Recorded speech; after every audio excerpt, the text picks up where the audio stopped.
Hello दोस्तों, study with अनु में मैं अनु आपका स्वागत करती हूँ। कैसे हैं आप सब? आई होप आप सब स्वस्थ होंगे, मस्त होंगे और अपनी पढ़ाई लिखाई में व्यस्त होंगे। ठीक है, तो चलिए स्टार्ट कर लेते हैं आज की अपनी क्लास। जैसे कि आपको पता है, ये आपका हिस्ट्री का प्रैक्टिस सेट चल रहा है, जिसमें हम एनसीईआरटी बेस्ड जो 6 से लेकर 12 क्लास तक की पूरी एनसीईआरटी के क्वेश्चंस को लगा रहे हैं। और ये क्वेश्चन जिन जिन एग्ज़ाम्स में पूछे गए हैं, टीजीटी, पीजीटी, एनवीएस, डीएसएसबी का एग्ज़ाम हो गया, जिस भी एग्ज़ाम में पूछे गए हैं वो सारे क्वेश्चन जिन जिन टॉपिक से, मतलब हर टॉपिक से एग्ज़ाम में पूछे गए हैं, जिस भी साल पूछे गए हैं, तो वो हर पुराने प्रीवियस ईयर के आपके क्वेश्चन आपको मिल जा रहे हैं, वो भी आपके लेसन वाइज मिल रहे हैं आपको। ठीक है, तो चलिए स्टार्ट करते हैं। और अगर आपने इससे पहले के वीडियोस नहीं देखे हैं तो आप प्लीज़ देख लें। डेली आपके वीडियो आते हैं, ये मतलब डेली आपकी क्लास आ रही है ये तो और आपको डिस्क्रिप्शन बॉक्स में भी हर वीडियो के में डिस्क्रिप्शन बॉक्स में मैं लिंक शेयर कर रही हूँ, जिसमें हिस्ट्री प्रैक्टिस सेट के नाम से आपका ये लिंक शेयर है, जिसमें मैंने अब तक जितना भी प्रैक्टिस सेट हिस्ट्री का कराया है वो सारा का सारा उसमें दिया हुआ है। तो एक बुक हम ऑलरेडी फिनिश कर चुके हैं हिस्ट्री के प्रैक्टिस सेट की, ये दूसरी बुक हमारी चल रही है और इसके ख़त्म होने के बाद हम तीसरी शुरू कर देंगे। जब तक हमारा एसएसटी का एग्ज़ाम नहीं हो जाता है, यहाँ तक कि जब तक जीआईसी का एग्ज़ाम नहीं हो जाता हमारा, तब तक हमें ये ना करते रहना है। तो तब तक आपका चलता रहेगा। एलटी ग्रेड का एग्ज़ाम आ जाएगा, उसके बाद जीआईसी का एग्ज़ाम की डेट आएगी, टीजीटी पीजीटी की जो डेट आने वाली है, उसके बाद हम तभी जाकर के ये आपका बंद होगा, उससे पहले तो बंद होने वाला नहीं है। तो चलिए करते रहते हैं। तो कल हमने 26 नंबर तक कंप्लीट कर लिया था, आज 27 से हमें करना है बुनकर, लोहा बनाने वाले और फैक्ट्री मालिक। तो चलिए स्टार्ट करते हैं। तो पहला क्वेश्चन है, भारतीय कपड़े और विश्व बाजार से 20वीं सदी के शुरुआती दशकों के संदर्भ में निम्नलिखित कथनों पर विचार करें और दिए हुए विकल्पों की सहायता से सही उत्तर का चयन करें। ठीक है, तो ऑप्शन है, बुनकरों में से कुछ मोटा कपड़ा बनाते थे जबकि कुछ महीन किस्म के कपड़े बुनते थे, और मुख्य रूप से मोटे कपड़े को मुख्य रूप से गरीबी खरीदते थे और उसकी मांग में उतार चढ़ाव कम आते थे। बेहतर किस्म के कपड़े की मांग खाते पीते तबके में ज़्यादा थी और उसकी मांग में भारी उतार चढ़ाव आते थे। अकालों से बनारसी या बालूचरी साड़ियों की बिक्री पर असर नहीं पड़ता था। तो इसका ऑप्शन है ए और डी, यानी कि ये अकालों से बनारसी या बालूचरी साड़ियों की बिक्री पर असर नहीं पड़ता था, और पहला वाला बुनकरों में से कुछ मोटा कपड़ा बनाते जबकि कुछ महीन किस्म के कपड़े बुनते थे।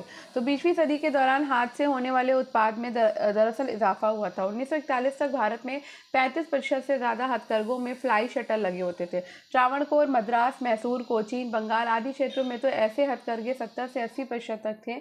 मिलों के साथ प्रतिस्पर्धा का मुकाबला कर पाने के मामले में बहुत कुछ बुनकर औरों से बेहतर स्थिति में थे। बुनकरों में से कुछ मोटा कपड़ा बनाते थे जबकि कुछ महीन किस्म के कपड़े बुनते थे। मोटे कपड़े को मुख्य रूप से गरीब ही खरीदते थे और उसकी मांग में भारी उतार चढ़ाव आते थे, ना कि कम। बेहतर किस्म के कपड़े ही मांग खाते पीते तबके में ज़्यादा थी और उस पर उतार चढ़ाव कम आते थे, ना कि भारी। अकालों से बनारसी या बालूचरी साड़ियों की बिक्री पर असर नहीं पड़ता था। नेक्स्ट है, 20वीं सदी के पहले दशक में भारत में मैनचेस्टर के माल का आयात क्यों कम हो गया था? तो भारत में मैनचेस्टर के माल का आयात इसलिए कम हो गया था क्योंकि 20वीं सदी के पहले दशक तक भारत में औद्योगिकरण का ढर्रा कई बदलावों की चपेट में आ चुका था। पहले विश्व युद्ध तक औद्योगिक विकास धीमा रहा। युद्ध ने एक बिल्कुल नई स्थिति पैदा कर दी थी। ब्रिटिश कारखाने सेना की ज़रूरतों को पूरा करने के लिए युद्ध संबंधी उत्पादन में व्यस्त थे, इसलिए भारत में मैनचेस्टर के माल का आयात कम हो गया। भारतीय बाजारों को रातों रात एक विशाल देसी बाजार मिल गया था। औपनिवेशिक काल में कौन सा प्रमुख उद्योग क्षेत्र भारतीयों के हाथ में था? तो औपनिवेशिक काल में वस्त्र और कपास जो है वो भारतीयों के हाथ में था। तो औपनिवेशिक काल में वस्त्र कपास उद्योग भारतीयों का प्रमुख उद्योग था। मशीन उद्योगों के युग से पहले अंतर्राष्ट्रीय कपड़ा बाजार में भारत के रेशमी और सूती उत्पादों का ही दबदबा रहता था। 18वीं सदी में भारतीय कपड़े की लोकप्रियता से बेचैन होकर इंग्लैंड ने कैलिको अधिनियम पारित किया था, क्योंकि उस समय वैश्विक कपड़ा बाजार में भारतीय महीन कपड़ा का दबदबा रहता था। नेक्स्ट है, निम्नलिखित में से कौन सा कथन असत्य है? तो 18वीं सदी तक महीन कपड़े के अंतर्राष्ट्रीय बाजार पर भारत का दबदबा था, बिल्कुल सही बात है। अमेरिकी गृह युद्ध के फलस्वरूप भारत के कपास निर्यात में कमी आई, ये भी बात सही है। फ्लाइंग शटल के आने से हथकरघा कामगारों की उत्पादकता में सुधार हुआ था, ये भी सही है। तो उपयुक्त में से कोई भी कथन ऐसा नहीं है जो सत्य है। तो 18वीं सदी तक भारतीय महीन कपड़ों का दबदबा अंतर्राष्ट्रीय बाजार में बना हुआ था। 1772 में ईस्ट इंडिया कंपनी के अधिकारी हेनरी पतुलो पतूलों के अनुसार भारतीय कपड़े की मांग कभी कम नहीं हो सकती थी, क्योंकि दुनिया के किसी और देश में इतना अच्छा माल नहीं बनता। 19वीं शताब्दी के प्रारंभ में भारत के कपड़ा निर्यात में गिरावट आने लगी, जो लंबे समय तक जारी रही, क्योंकि औद्योगिकरण के दौर में इंग्लैंड में कपड़ा बुनने और काटने वाली मशीनों जैसे फ्लाइंग शटल, स्पिनिंग जेनी आदि का विकास हुआ। फ्लाइंग शटल के आने से हथकरघा कामगारों की उत्पादकता में सुधार हुआ था। मशीनों के आने के कारण भारतीय कपड़ा बुनकरों का पतन होने लगा, जिसमें भारतीय कपड़ों के निर्यात में कमी आने लगी। इसके अतिरिक्त अमेरिकी गृह युद्ध के पश्चात भारतीय कपास के निर्यात में वृद्धि आ गई, क्योंकि ब्रिटेन को अमेरिका से कपास प्राप्त होना संभव नहीं था। तब ब्रिटेन भारत से कपास मांगने लगा। और मुझे लगा कि इस क्वेश्चन में पूछा गया कि कौन कौन से असत्य हैं, तो मैंने इसलिए सारे तीनों को टिक कर दिया था। चलिए आगे बढ़ते हैं, कभी कभी गलतियां हो जाती हैं। सादा कपास शुरुआत में किस व्यापार में भुगतान का एक साधन था? तो सादा कपास जो है वो हिंद महासागर व्यापार में भुगतान का एक साधन था। तो बंगाल पर अंग्रेजों की विजय से पूर्व ही भारत 1750 के लगभग कपड़ा उत्पादन क्षेत्र में अन्य देशों से बहुत आगे था। भारत के वस्त्र व्यापार का मुख्य केंद्र दक्षिणी पूर्वी एशिया, जावा, सुमात्रा, पेनांग, पश्चिमी तथा मध्य एशिया था। वस्त्र व्यापार में भारत के आगे होने का मुख्य कारण था सबसे अच्छी किस्म के कपास का उत्पादन होना। सादा कपास प्रारंभ में हिंद महासागरीय व्यापार में भुगतान का एक साधन था। भारतीय कपास की महत्ता को देखते हुए लोग इसे सफ़ेद सोना कहते थे, और इसी के साथ भारत का रंगीन कपास फैशनेबल कपड़ों के लिए वांछित और यहाँ तक कि यूरोप में डिज़ाइन मानकों को परिभाषित करना प्रारंभ किया था। थोक में जिन कपड़ों को ऑर्डर दिया जाता था उनमें छापेदार सूती कपड़े शामिल होते थे। भारतीय छापेदार रंगीन सूती कपड़ों को व्यापारी सिट यानी कि छीट, कोसा, खस्सा तथा बंडाना कहते थे। नेक्स्ट है भारत का रंगीन कपास। तो भारत का रंगीन कपास जो है वो फैशनेबल कपड़ों के लिए वांछित और यहाँ तक कि यूरोप में डिज़ाइन मानकों को परिभाषित करना शुरू किया था। ठीक है, नेक्स्ट है ब्रिटिश शासन का भारत पर डैश प्रभाव पड़ा। तो ब्रिटिश शासन का भारत पर नकारात्मक रूप से लेकिन कुछ नवाचार थे। तो ब्रिटिश शासन का भारत पर नकारात्मक रूप से लेकिन कुछ नवाचार के साथ प्रभाव पड़ा था। ये प्रभाव सामाजिक, धार्मिक एवं सांस्कृतिक था।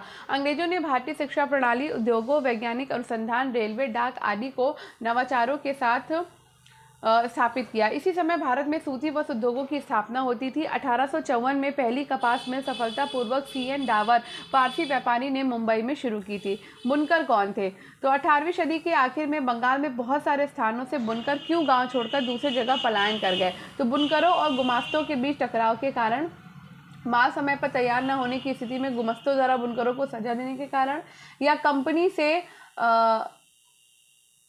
तो उसमें आंसर आपका ABC है। ठीक है, तो बुनकरों गुमास्तों के बीच टकराव के कारण, माल समय पर तैयार न होने की स्थिति में गुमास्तों द्वारा बुनकरों को सजा देने के कारण, और कंपनी से पेशगी होने के कारण बुनकर अपना माल किसी और को बेच नहीं सकते थे। ठीक है, तो डी नहीं है ऑप्शन। तो 18वीं सदी के आखिर में बंगाल में बहुत सारे स्थानों से बुनकर गांव छोड़कर दूसरे जगह पलायन कर रहे थे। इसका प्रमुख कारण बुनकरों और गुमास्तों के बीच टकराव था। कंपनी को माल बेचने वाले बुनकरों को अन्य खरीदारों के साथ कारोबार करने पर पाबंदी लगा दी गई। इसके लिए उन्हें पेशगी रकम दी जाती थी। जो बुनकर कर्जा लेते थे उन्हें अपना बनाया हुआ कपड़ा गुमास्ता को ही देना पड़ता था, अर्थात और किसी व्यापारी को बेच नहीं सकते थे। गुमास्ता दंभपूर्ण व्यवहार करते थे, सिपाहियों और चपरासियों को लेकर आते थे और माल समय पर तैयार न होने की स्थिति में बुनकरों को सजा देते थे। बात करते हैं भारतीय कपड़े का पतन। तो ब्रिटिश काल में भारतीय हस्तशिल्प उद्योग के पतन का कारण था। तो क्या कारण था भाई?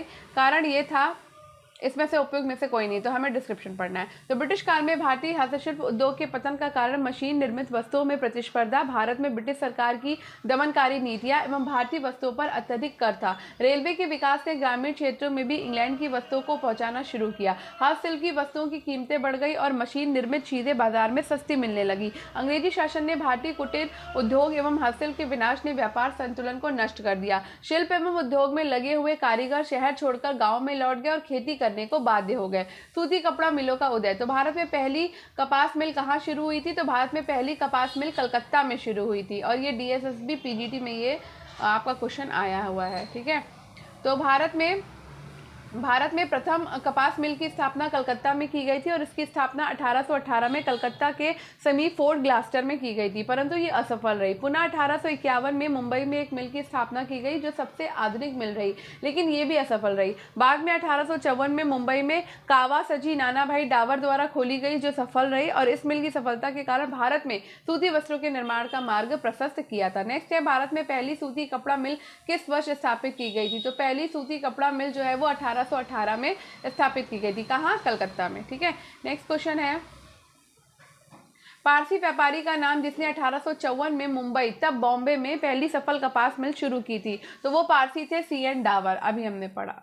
ठीक है, नेक्स्ट है भारत में लोहा इस्पात कारखानों का उदय। तो iron and steel company TISCO की स्थापना किस वर्ष हुई, जिससे ये भारत में पहली बड़े पैमाने पर स्टील उत्पादक बन गई थी, तो ये हुई थी 1907 में। तो Tata iron and steel company TISCO की स्थापना जमशेदजी नुस्खानजी टाटा ने की थी 26 अगस्त 1907 को। सर दोराबजी टाटा ने टिस्को को जमशेदपुर झारखंड में स्थापित किया था और इसका मुख्यालय मुंबई महाराष्ट्र में। ये भारत की प्रमुख इस्पात कंपनी है। टिस्को ने 1911 में पिग आयरन का उत्पादन शुरू किया और 1912 में जमशेद जी के टाटा समूह की एक शाखा के रूप में स्टील का उत्पादन शुरू किया। कारखाना अधिनियम जिसमें बच्चों और महिलाओं के कार्य घंटों को सीमित करने की मांग की गई थी, किस वर्ष पारित किया गया था, तो कारखाना अधिनियम 1891 में पारित किया गया था।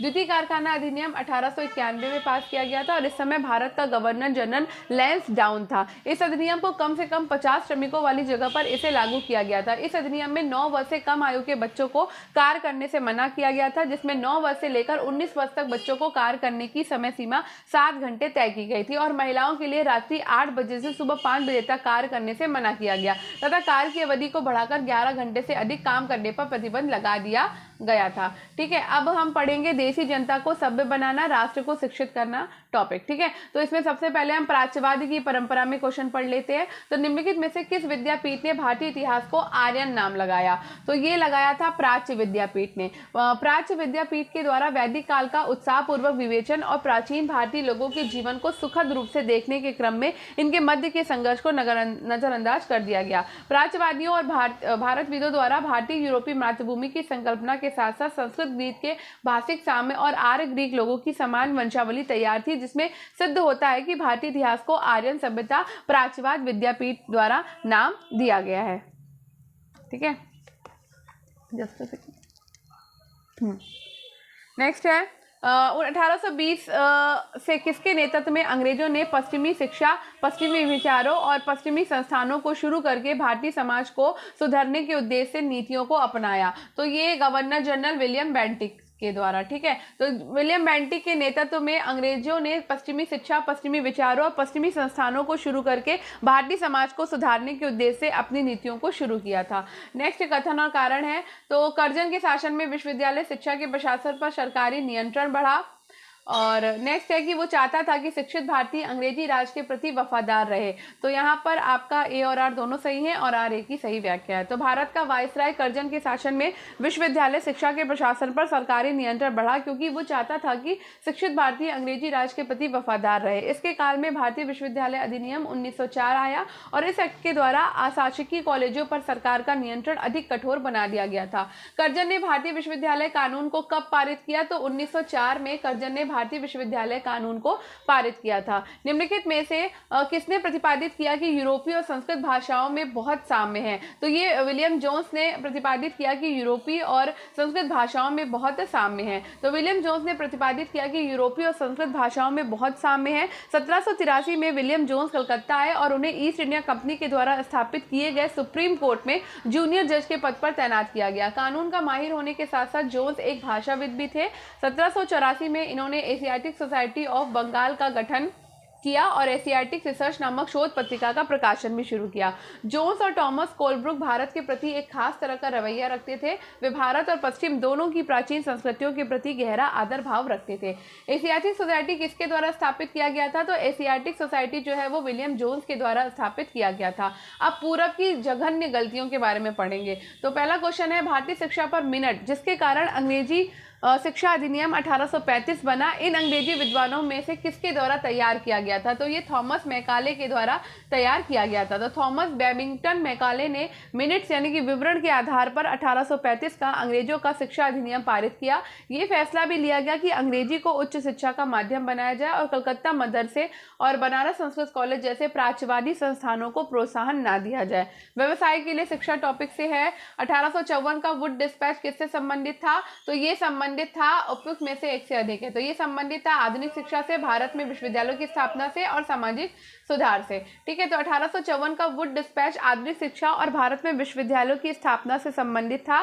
चार्ल्स वुड अंग्रेजी सरकार में बोर्ड ऑफ कंट्रोल के अध्यक्ष थे। उन्होंने 1854 में भारत की भावी शिक्षा के लिए एक बृहद योजना बनाई। इसे प्रायः भारतीय शिक्षा का मैग्ना कार्टा कहा जाता है। इसकी प्रमुख सिफारिशें निम्नलिखित थी कि सरकार की शिक्षा नीति का उद्देश्य पाश्चात्य शिक्षा का प्रसार है, अर्थात सरकार कला, विज्ञान, दर्शन और साहित्य का प्रसार करे। लंदन विश्वविद्यालय के आधार पर कलकत्ता, बंबई और मद्रास में 3 विश्वविद्यालय स्थापित किए गए। महिला शिक्षा को भी समर्थन दिया गया था। 1857 में मद्रास, बंबई और कलकत्ता में विश्वविद्यालय की स्थापना की गई।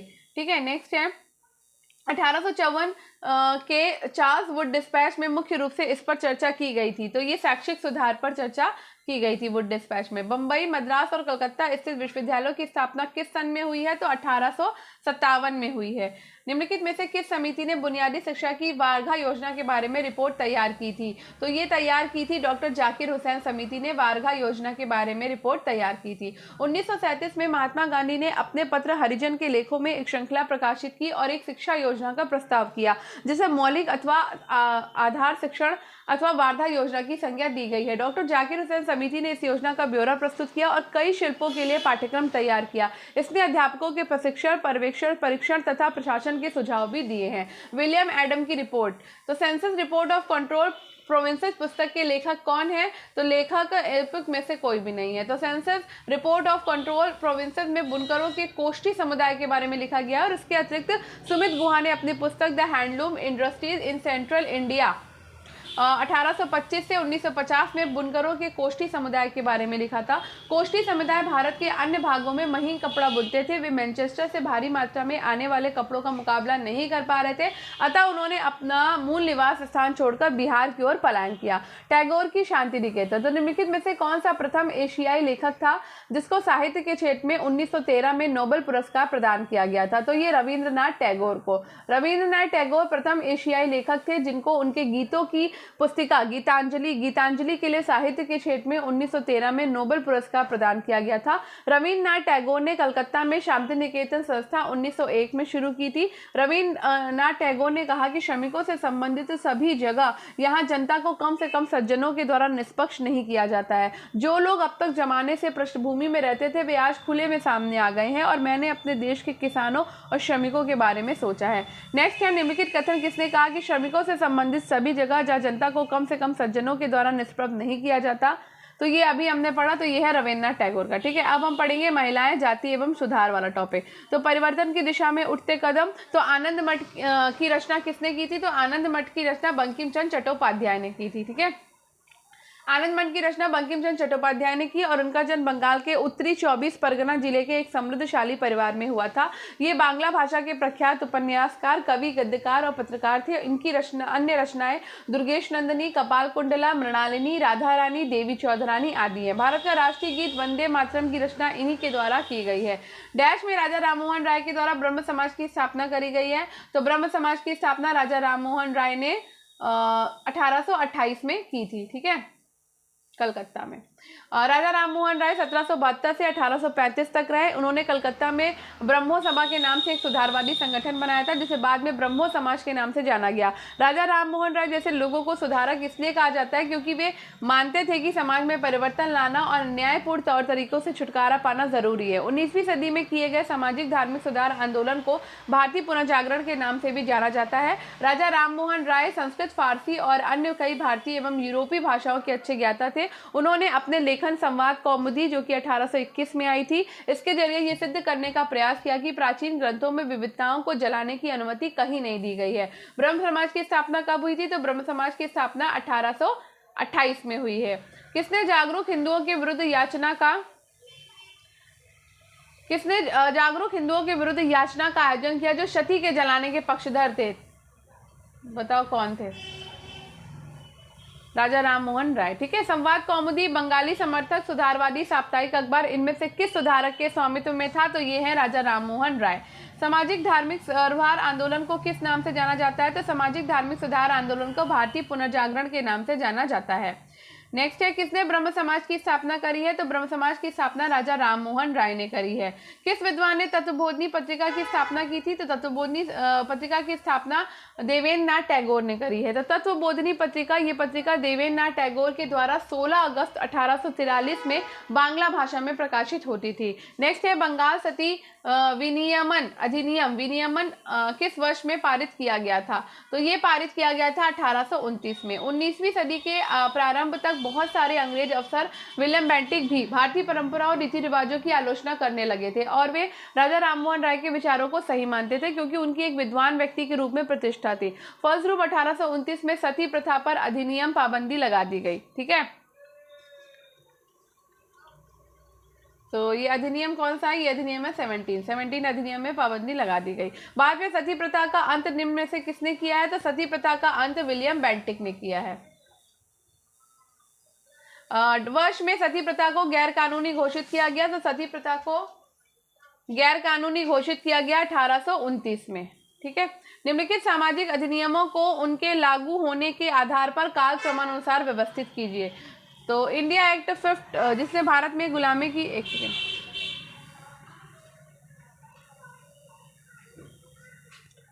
तो यहाँ पे सबसे पहले आएगा विनियम 6 जिसमें बच्चों को बलि की हत्या घोषित किया गया।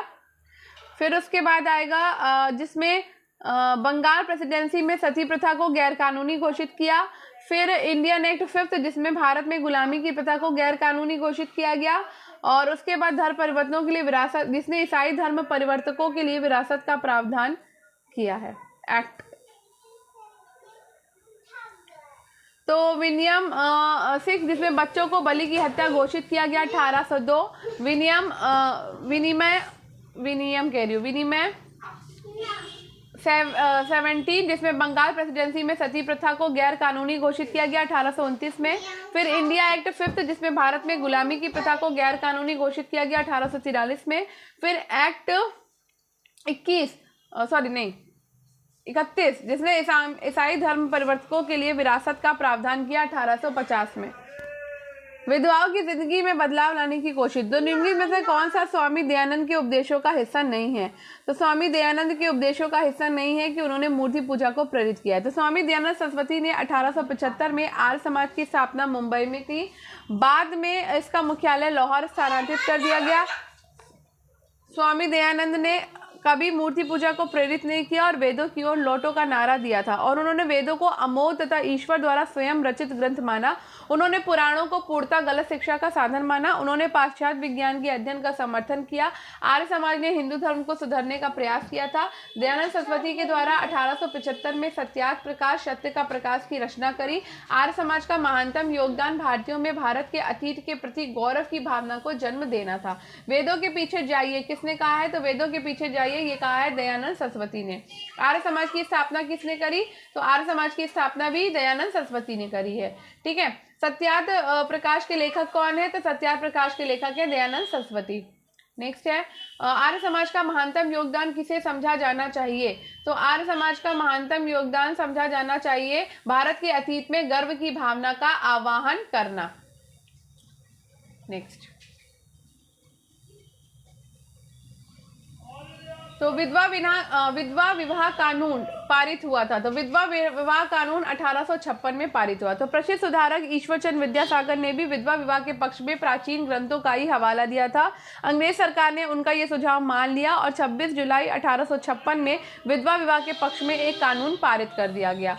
ठीक है, नेक्स्ट है आर्य समाज जिसे 1875 में पूर्ववर्ती बॉम्बे और 1877 में लाहौर में दयानंद सरस्वती के द्वारा शुरू किया गया था, को किस अन्य नाम से भी जाना जाता है? तो नोबल सोसाइटी के नाम से भी आर्य समाज को जाना जाता है। तो आर्य समाज जिसे 1875 में पूर्ववर्ती बॉम्बे और 1877 में लाहौर में दयानंद सरस्वती के द्वारा शुरू किया गया था, इसे नोबल सोसाइटी के नाम से भी जाना जाता है। दयानंद सरस्वती ने 1877 में आर्य समाज का मुख्यालय लाहौर में स्थापित किया। दयानंद ने आर्य समाज स्थापना के प्रारंभ में 3 सिद्धांत तथा 1877 में 10 सिद्धांत दिए थे तथा दयानंद की मृत्यु 1883 के पश्चात लाहौर समाज और अन्य समाज जिनकी स्थापना उन्होंने उत्तरी भारत में की थी, उनकी स्मृति में लाहौर में एक विद्यालय की स्थापना के लिए एकत्र हुए थे जिसे दी दयानंद एंग्लो वैदिक लीग कहा जाता था और इसकी स्थापना 1886 में की गई थी। दयानंद की मृत्यु के बाद लाहौर समाज और अन्य समाज जिनकी स्थापना उन्होंने उत्तरी भारत में की थी, उनकी स्मृति में डैश एक विद्यालय की स्थापना के लिए एकत्रित हुए थे जिसे कहा जाता था और जिनकी स्थापना की तिथि थी। तो ये था लाहौर। तो दयानंद की मृत्यु के बाद लाहौर समाज और अन्य समाज जिनकी स्थापना उन्होंने उत्तरी भारत में की थी, उनकी स्मृति में लाहौर में एक विद्यालय की स्थापना के लिए एकत्रित हुए थे जिसे दी दयानंद एंग्लो वैदिक कॉलेज कहा जाता था, जिसकी स्थापना की तिथि 1886 है। आगे बढ़ते हैं। तो महिलाओं के बारे में महिलाएं लिखने लगी। तो इन महिलाओं में से किसने स्त्री पुरुष तुलना 1882 लिखी थी, जिसे भारत का पहला नारीवादी ग्रंथ माना जाता है? तो ये लिखी थी ताराबाई शिंदे ने। तो पूना में घर पर ही रहकर शिक्षा प्राप्त करने वाली ताराबाई शिंदे महाराष्ट्र ने 1882 में स्त्री पुरुष तुलना नाम से एक किताब प्रकाशित की, जिसमें पुरुष और महिलाओं के बीच में मौजूद सामाजिक फर्कों भेदभाव की आलोचना की गई थी। इन महिला कार्यकर्ताओं में से किसने आर्य महिला समाज की स्थापना करी? तो आर्य महिला समाज की स्थापना पंडिता रामाबाई ने की। संस्कृत की महान विद्वान पंडिता रामाबाई का मानना था कि हिंदू धर्म महिलाओं का शोषण करता है। उन्होंने ऊंची जातियों की हिंदू महिलाओं की दुर्दशा पर एक किताब लिखी थी और रमाबाई ने महाराष्ट्र के पुणे में आर्य महिला समाज की स्थापना करी। किस महिला समाज सुधारक ने मुस्लिमों की पर्दा प्रथा की आलोचना करते हुए सुल्तानाज ड्रीम 1905 तथा अवरोध बासिनी नामक लघु कथाएं लिखी थी? तो ये लिखी थी बेगम रुकैया ने, बेगम रुकैया सखावत हुसैन ने। ठीक है, तो महिला समाज सुधारक बेगम रुकैया सखावत हुसैन ने मुस्लिमों की पर्दा प्रथा की आलोचना करते हुए सुल्ताना नाज ड्रीम 1905 तथा अवरोध बासनी 1929 नामक लघु कथाएं लिखी। बेगम रुकैया सखावत हुसैन ने कलकत्ता और पटना में मुस्लिम लड़कियों के लिए स्कूल खोले और वो रूढ़िवादी विचारों की कटु आलोचक थी और उनका मानना था कि प्रत्येक धर्म के धार्मिक नेताओं ने औरतों को निचले दर्जे में रखा गया है। निम्नलिखित में से बाल विवाह नियंत्रण अधिनियम 1929 के बारे में कौन सा कथन सत्य नहीं है? तो यहाँ पे कथन नंबर 20 सत्य नहीं है कि इसके तहत लड़कियों की शादी के लिए उम्र की सीमा 18 साल तक बढ़ा दी गई। तो सत्य कथन क्या है? अखिल भारतीय महिला सम्मेलन ने इस एक्ट को पारित करवाने में महत्वपूर्ण भूमिका निभाई थी और जनता की राय पूरी तरह इसके समर्थन में थी और इसके अलावा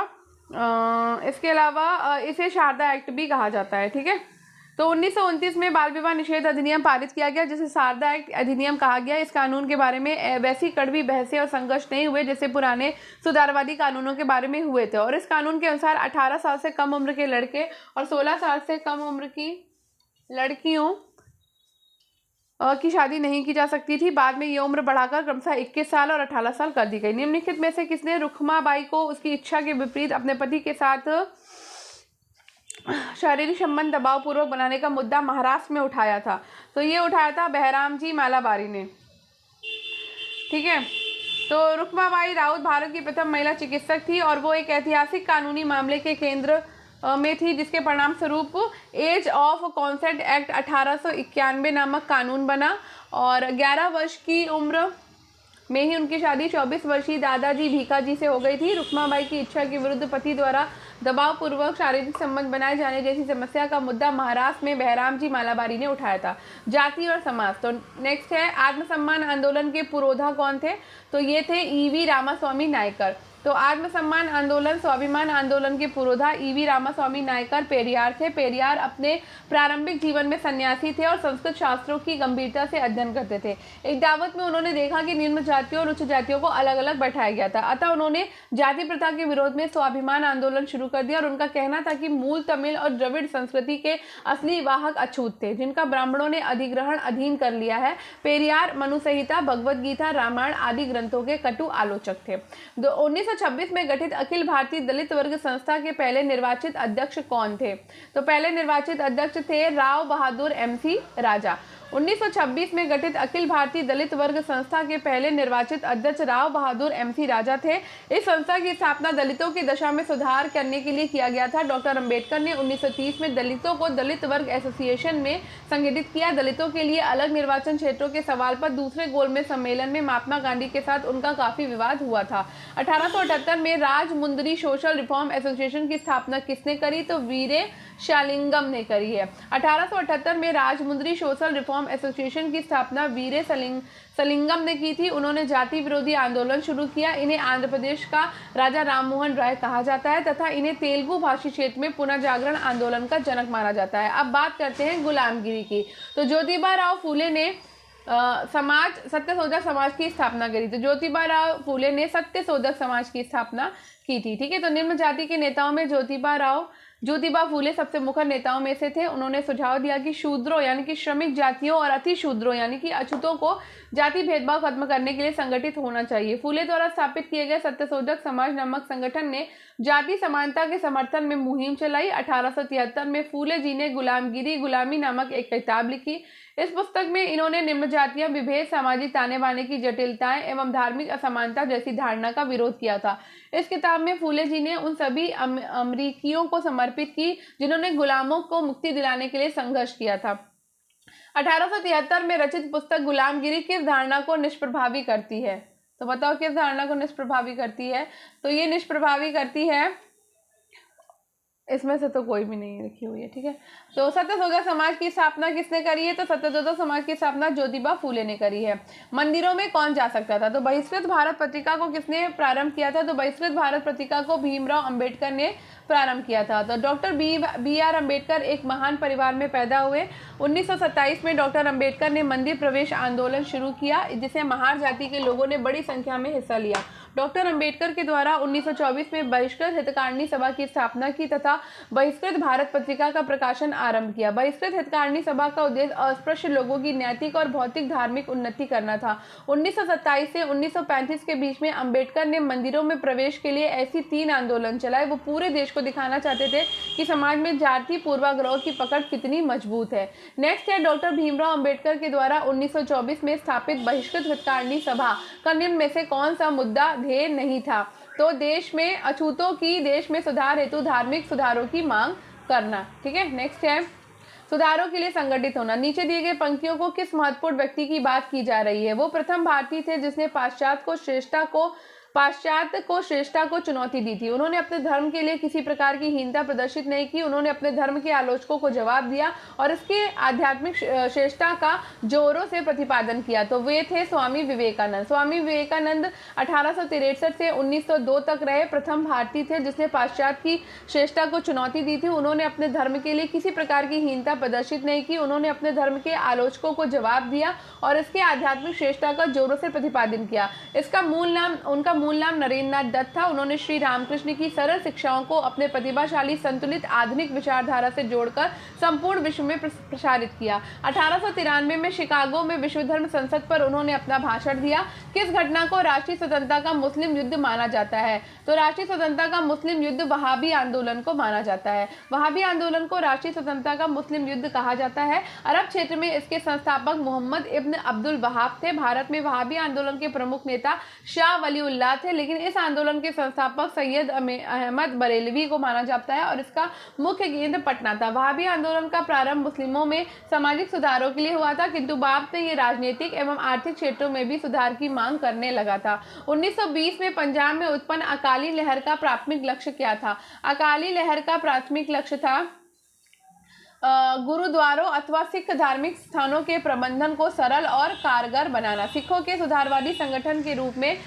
सिंह सभाओं की स्थापना 1873 में अमृतसर में शुरू हुई। बाद में 1869 में लाहौर में भी सिंह सभा का गठन किया गया। 1920 में पंजाब में उत्पन्न अकाली लहर का प्राथमिक लक्ष्य गुरुद्वारों तथा सिखों के धार्मिक स्थानों के प्रबंध को सरल और कारगर बनाना था। किसने थियोसॉफिकल सोसाइटी की स्थापना करी है? तो थियोसॉफिकल सोसाइटी की स्थापना करी है मैडम ब्लावाट्स्की ने। ठीक है, तो थियोसॉफिकल सोसाइटी की स्थापना 1875 में एक रूसी महिला हेलेना पेट्रोना ब्लाटवस्की और इंग्लैंड के एक सैनिक अधिकारी MS ओलकॉट ने अमेरिका में की थी। हेलेना ब्लाटवस्की ने गुफाओं से हिंदुस्तान के जंगलों तक नामक पत्र की रचना करी। 1882 में मद्रास के समीप अडियार नामक स्थान पर इस सोसाइटी का अंतर्राष्ट्रीय मुख्यालय स्थापित किया गया और इस संस्था से एनी बेसेंट जुड़ी रही। सामाजिक कार्य के क्षेत्र में इस संस्था ने बाल विवाह का विरोध किया था। गुफाओं से हिंदुस्तान के जंगलों तक 1879 to 86 निम्नलिखित में से किस महिला की साहित्यिक कृति है? तो ये हेलेना पेट्रोना ब्लावाट्स्की की भी है। ठीक है, तो अडयार किस संगठन का प्रधान कार्यालय था? तो अडयार जो है वो थियोसॉफिकल सोसाइटी का प्रधान कार्यालय था। एक पूर्व ब्रह्मो शिव नारायण अग्निहोत्री 1850 से 1829 ने पंजाब में देव समाज की स्थापना कब की थी? तो देव समाज की स्थापना उन्होंने 1887 में शिव नारायण अग्निहोत्री ने लाहौर में की थी। 19वीं सदी में ब्रह्म समाज की स्थापना हुई थी और ब्रह्म समाज से अलग होकर उन्होंने देव समाज की स्थापना पंजाब में की थी। डेक्कन एजुकेशन सोसाइटी की स्थापना किसके द्वारा की गई थी? तो डेक्कन एजुकेशन सोसाइटी की स्थापना की गई थी जी आगरकर के द्वारा। ठीक है, तो डेक्कन एजुकेशन सोसाइटी की स्थापना 19वीं सदी में की गई थी। इसके संस्थापकों में जी आगरकर, बाल गंगाधर तिलक और चिपलुंकर आदि शामिल थे। सिंह सभा आंदोलन की स्थापना 1873 में कहाँ हुई? तो सिंह सभा आंदोलन की स्थापना 1873 में हुई थी अमृतसर में। ठीक है, तो सिखों की सुधारवादी संगठन के रूप में सिंह सभाओं की स्थापना 1873 में अमृतसर से शुरू हुई थी और बाद में 1879 में लाहौर में भी सिंह सभा का गठन किया गया था। तो चलिए, इसी के साथ ही हमारी ये वाली क्लास होती है फिनिश। तो अब हम कल करेंगे राष्ट्रीय आंदोलन का संगठन। तो राष्ट्रीय आंदोलन का संगठन आपका थोड़ा सा बड़ा है, एक ही क्लास में ही हो पाएगा क्योंकि इसमें कम से कम आई थिंक शायद 200 के आसपास क्वेश्चन होंगे। तो आज हमने कितने लगाए? आज हमने सिर्फ 42 क्वेश्चन लगाए और आधा घंटा हो गया। तो कल ये मान के चलिए कि आधे घंटे का आपका ये वीडियो नहीं होने वाला है, कल 1 घंटे का वीडियो होगा। तो लगे रहिए, डटे रहिए, या फिर अगर चलिए फिर कल ही करते हैं इसको। ठीक है, तो पढ़ते रहिए और अगर आज का वीडियो आपको पसंद आया हो तो वीडियो को लाइक करिए, शेयर करिए और चैनल को सब्सक्राइब करना बिल्कुल मत भूलिएगा। स्टडी विद अनु के साथ कनेक्टेड रहिए। स्टडी विद अनु को लाइक, शेयर एंड सब्सक्राइब करिए। थैंक यू, मिलते हैं कल। ठीक है, शेयर करना, कमेंट करना बिल्कुल मत भूलिएगा और चैनल को सब्सक्राइब करना भी। Bye bye.